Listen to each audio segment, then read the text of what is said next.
First day of school, we're late. Hindi ko alam kung paano, pero mabawasan yung amoy nung pintura dun. Naman ng ref ni Charo McQueen ay shoutout ako ng ilang tao. Ay, mainit ba anak? Asul. May cheese ka, sorry.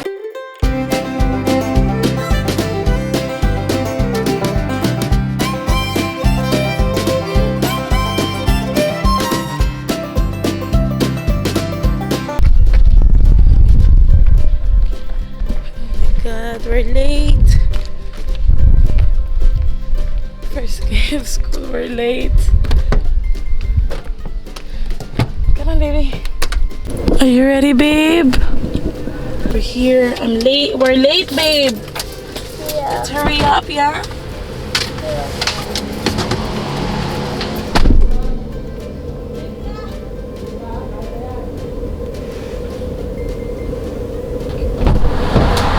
Tayo, anak. Come on. Are you happy? Yeah. Are you excited? Yeah. Good morning! Ha? Ha? Alin? Oo, yun yung sinukahan niya kagabi. 2 beses nga. Suka na suka kagabi si Lily 2 beses. Pero ngayon, mag-ano muna ako, magpunas ako dun sa ano niya. Sa kanyang room dahil meron siyang dahil yung amoy ng pintura medyo matapang pa kaya pinapatulog ko lang siya sa room na yon, tapos pagka nakatulog na siya nililipat ko siya sa room namin. Ano kagabi parang feeling ko nag-dry yung lalamunan niya dahil ata sa amoy ng pintura kaya hindi ko muna siya papatulugin doon, and at the same time tatry ko muna na i-subside, hindi ko alam kung paano, pero mabawasan yung amoy ng pintura dun sa bahay. So, ayan. Kaya lang, hindi ko maanap ang aking spray. Guys, nasaan ang aking spray? Tayo dito vinegar at saka water na may pine sol na lemon. Try natin tanggalin yung amoy ng pintura. Pag natuyo na yung vinegar, wala na yung amoy.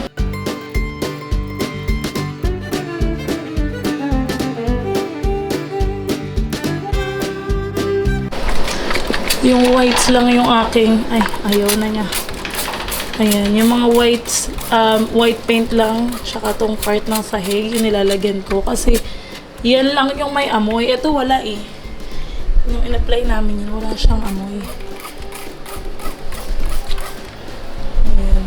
Tsaka ito, nagpunas kasi kami ng dyan, thinner. So, baka isa pa yun. Ayaw na. Come on. Taba natin.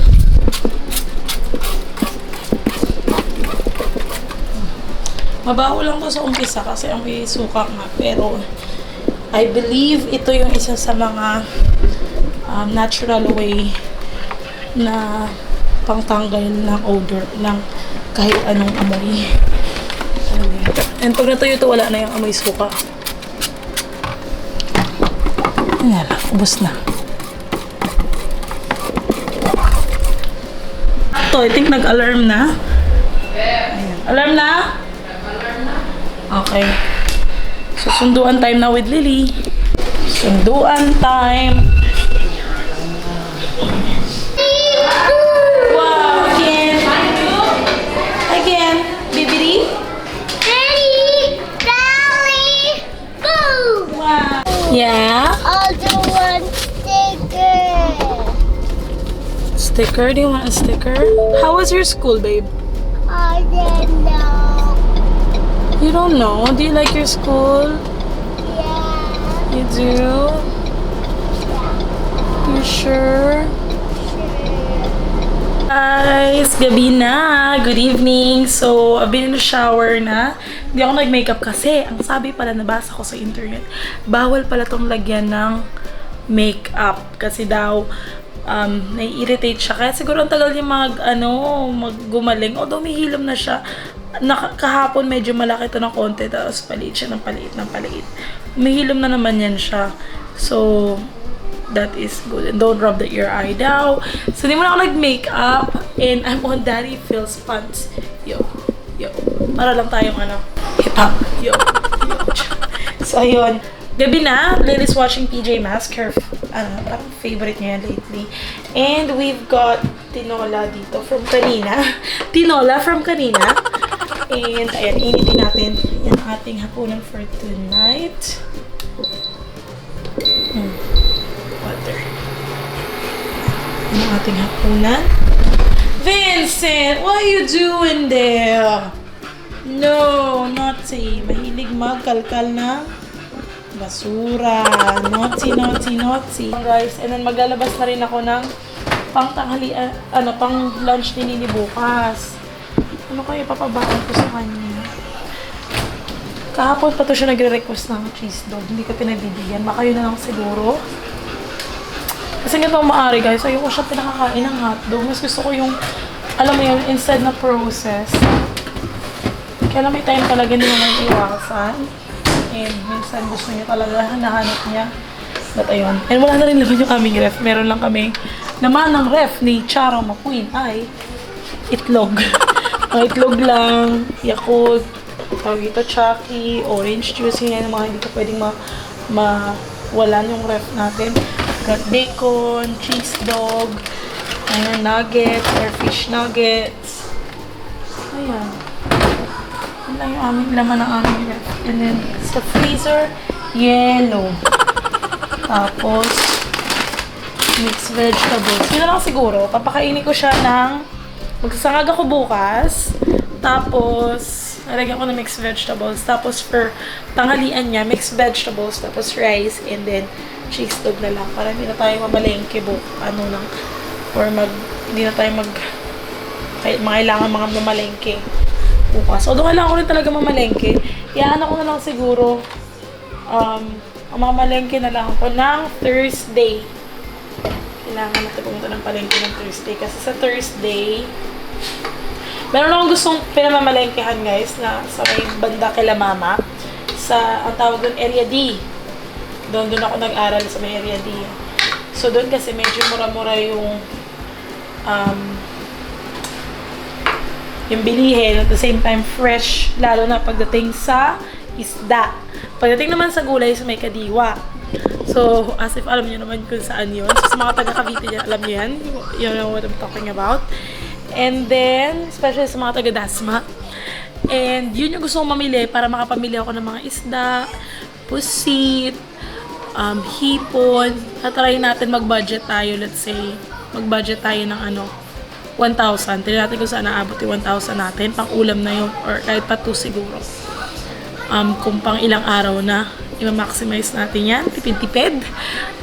Kasi medyo napagastos ako this month, especially sa mga pang-decoration, furnitures, although yan naman mga pangangailangan naman namin at saka pangangailangan ng aming mga bisita na paparating. So, ayun, for Lily's dinner na. Rice, brown rice, and tinola. Subukan ko siya kasi medyo busy siya sa PJ Masks niya. Usually, I don't let her watch TV habang kumakain. Pero gusto ko kasi medyo matutukan siya ng pagkain dahil pag sa daycare, parang siguro hindi sila masyado natututukan ng pagsubo sa ng pagkain dahil siguro marami sila. Tapos yung time. Kaya gusto ko pag nasa bahay si Lily, pakainin ko siya ng husto. Sexy pa naman ang baby ko. Ayan, tsaka kain niya maayos kasi ulam ay chicken. Tsaka usually kasi gusto ko kasabay ko siya kumain. Kaya lang pagkasabay ko siya kumain, pag hindi niya, ang tagal niyang sumubo ulit, ako lang napapasubo. So ako yung mas maraming kumain. Tumaba na lalo na ako ang lola niya. So ayun, parang may narinig ako tumatawag.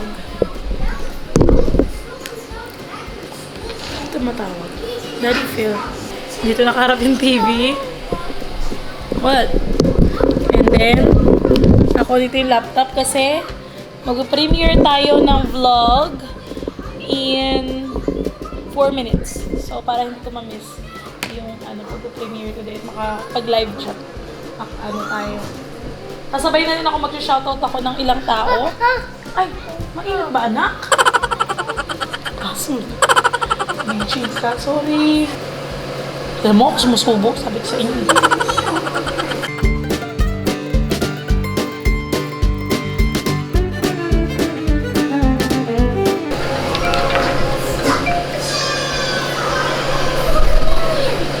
Hello? She's eating while watching PJ Masks.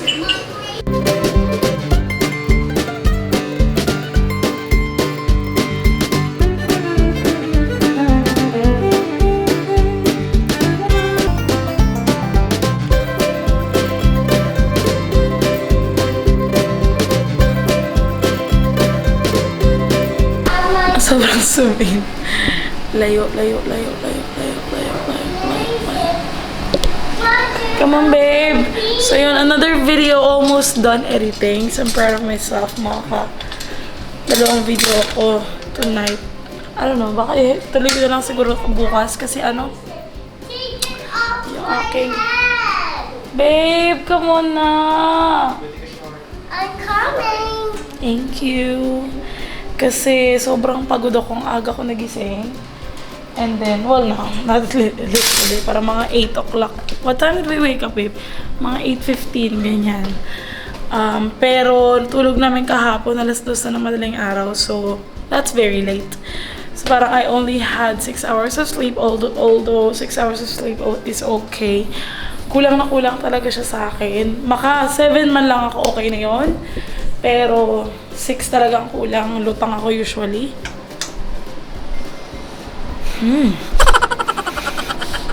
Lily's room smells good. Nawala na yung amoy. I'm so tired. Right? This one.